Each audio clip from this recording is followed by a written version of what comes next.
नमस्कार दोस्तों, मैं वैभव राज आपका स्वागत करता हूं तक्षशिला ट्यूटोरियल के ऑनलाइन चैनल पे। दोस्तों, हम लोग बात कर रहे थे क्लास 12 के फिजिक्स के चैप्टर नंबर 7 के बारे में, जिसका नाम था प्रत्यावर्ती धारा। इसमें दोस्तों हम लोग लेक्चर 7.12 तक कंप्लीट कर चुके थे। आज हम लोग बात करेंगे लेक्चर 7.13 के बारे में। दोस्तों, आज का सेशन हमारा जिस टॉपिक से स्टार्ट होगा उस टॉपिक का नाम है विद्युत परिपथ में अनुनाद। देखिए दोस्तों, ये टॉपिक काफी इंपॉर्टेंट है। ठीक है, ये डायरेक्ट भी छोटी सी डेफिनेशन है, एक छोटा सा टॉपिक है, तो 2 या 3 नंबर में आपको मिल सकता है, लेकिन यहां से जो कॉन्सेप्ट बनेगा वो आगे बहुत काम आएगा। ठीक है, तो इसलिए इसको इसलिए नहीं पढ़ना है कि यही आ जाएगा 2 या 3 नंबर में, लेकिन आगे के कॉन्सेप्ट को समझने के लिए बहुत इंपॉर्टेंट है। ठीक है, देखिए दोस्तों, अगर हम बात करते हैं फिजिक्स की, तो फिजिक्स में टोटल 3 प्रकार के अनुनाद होते हैं। ठीक है, बिल्कुल 3 प्रकार के अनुनाद होते हैं। ठीक, 11वीं क्लास में आपने पढ़ा होगा, पहला अनुनाद तो होता है यांत्रिक अनुनाद। ठीक है, पहला अनुनाद तो होता है यांत्रिक अनुनाद। ठीक, आपने वो पढ़ा होगा कि सेना जो है वो पुल पे जब चलती है तो वो सभी लोग एक साथ परेड करते हुए नहीं चलते हैं, बल्कि वो सामान्य रूप से चलते हैं, क्योंकि अगर वो एक साथ पैर रखेंगे और एक साथ पैर उठाएंगे तो सभी को, जैसे ही सभी लोग एक साथ पैर रखेंगे तो वहां से क्या हो सकता है, वाइब्रेशन डेवलप होगा, ज्यादा फोर्स अप्लाई होगा, वाइब्रेशन डेवलप होगा और वहां पे रिजोनेंस की घटना हो सकती है, पुल के टूटने के भी चांसेस है।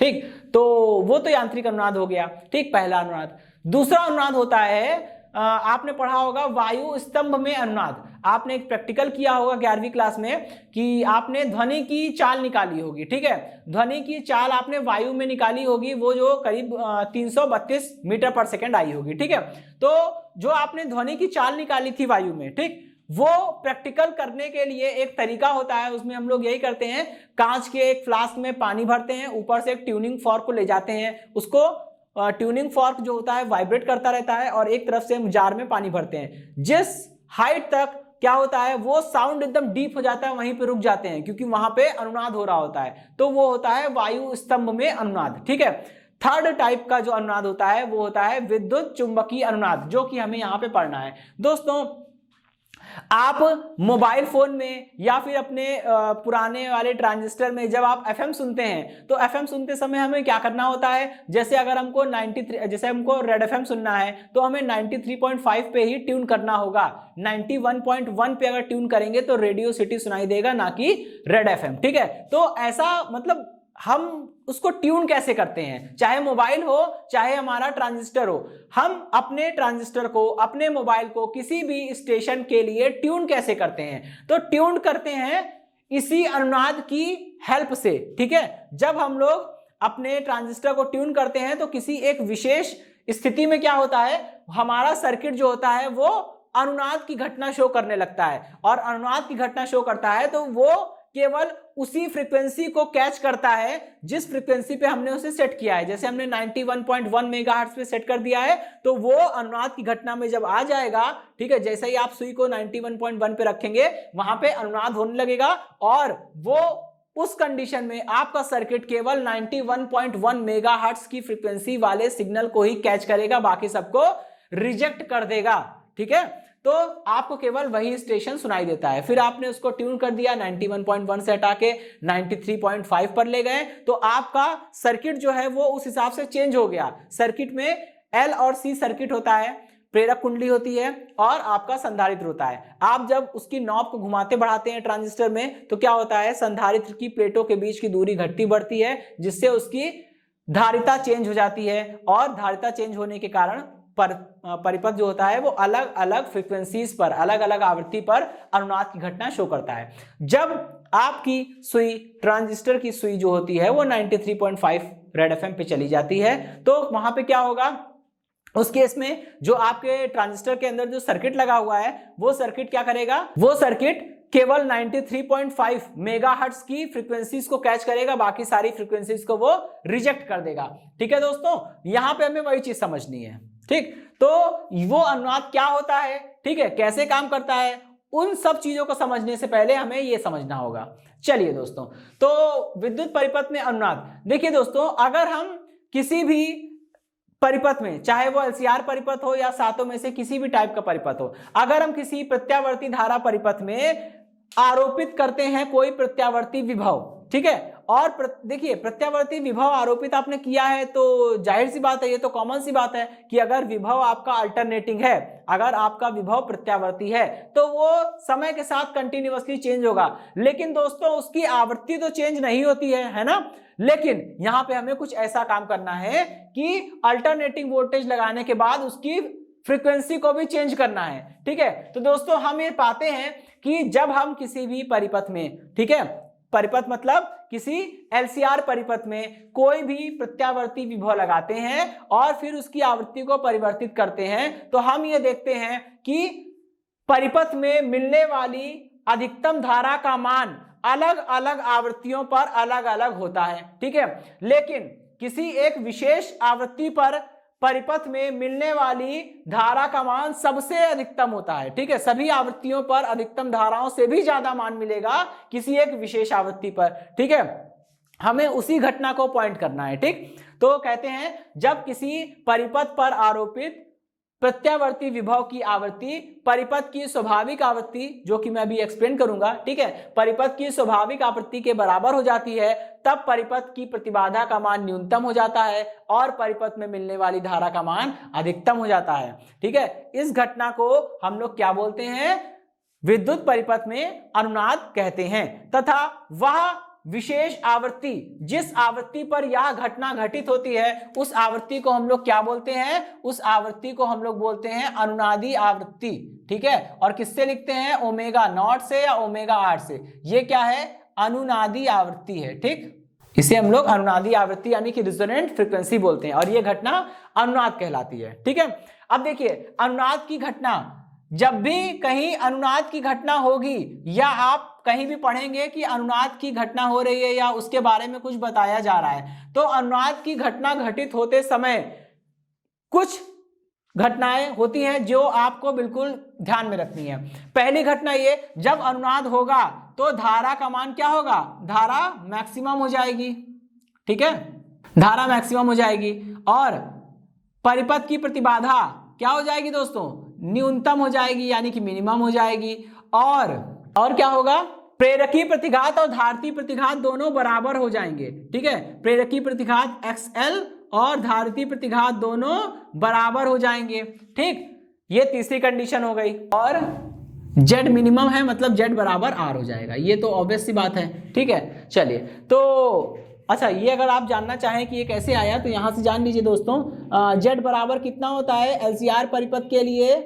Z का मान, प्रतिबाधा का मान कितना बताया था?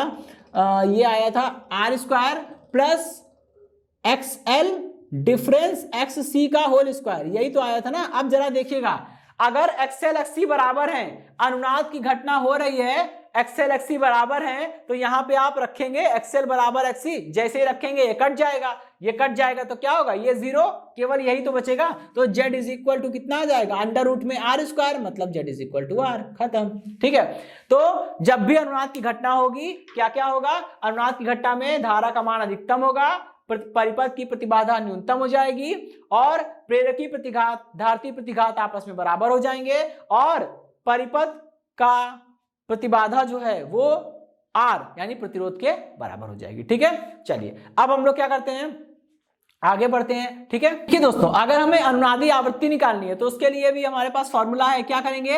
अनुनाद की घटना में हम जानते हैं कि अनुनाद की घटना में क्या होता है? XL का मान जो होता है वो XC के बराबर होता है। XL बराबर कितना होता है दोस्तों? ओमेगा L, और XC बराबर कितना होता है? 1/ओमेगा C। यहां से जरा ओमेगा का मान निकालिए, ओमेगा स्क्वायर हो गया, omega square is equal to 1/LC।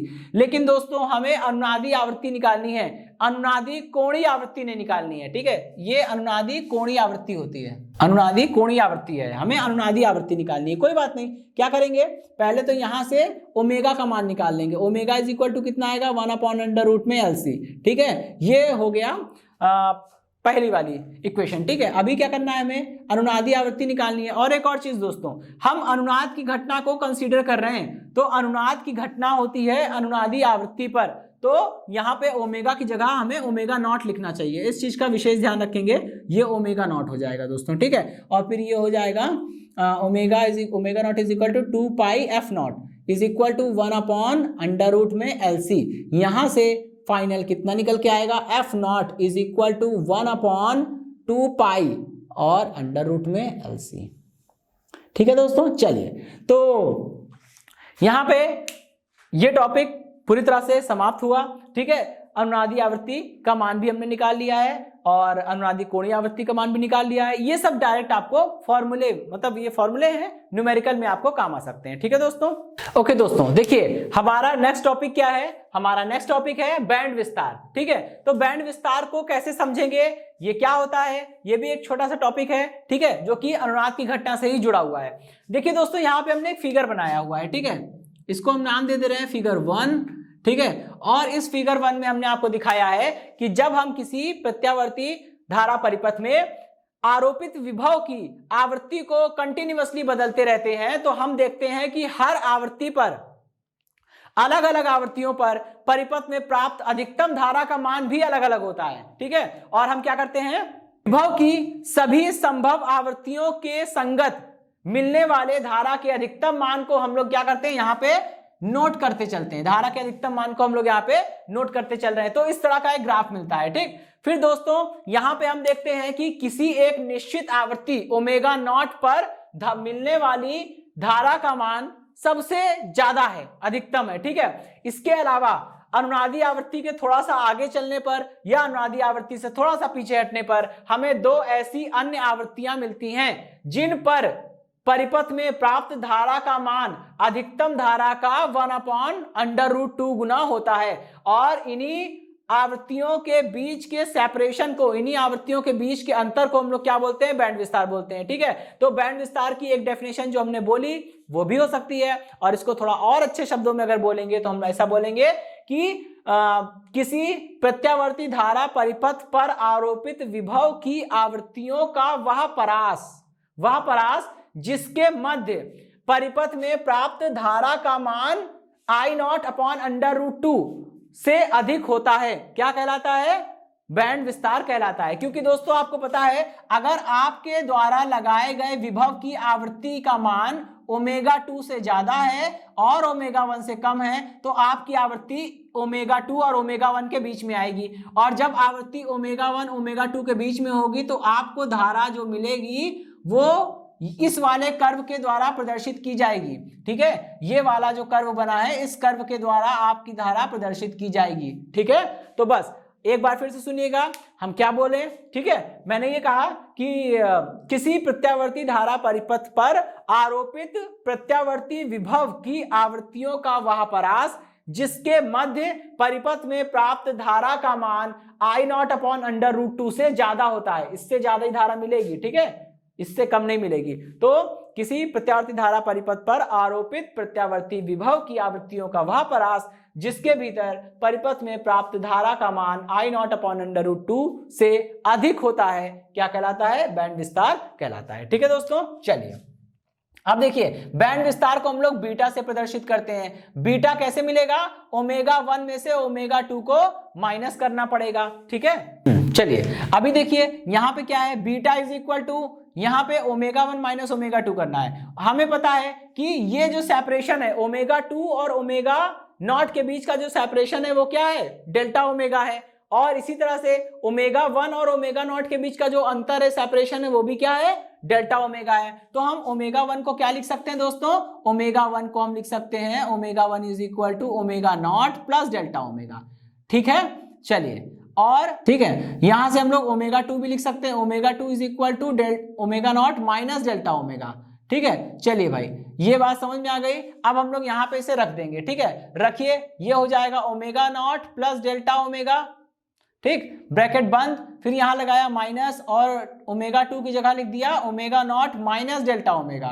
ठीक है, अब इसको हम लोग सॉल्व करते हैं, तो ये हो गया beta is equal to ω0 plus delta omega minus ω0 और प्लस डेल्टा ओमेगा। ठीक है, ω0 से ω0 कैंसिल हो जाएगा और बीटा इज इक्वल टू कितना निकल के आएगा, 2 डेल्टा ओमेगा, और यही आपका बैंड विस्तार है। ये कोई फॉर्मूला नहीं है।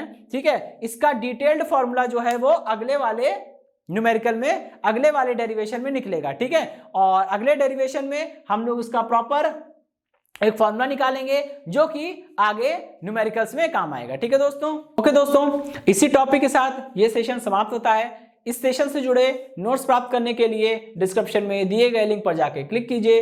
ओके दोस्तों, आज के सेशन में इतना ही। मिलता हूं नेक्स्ट सेशन में।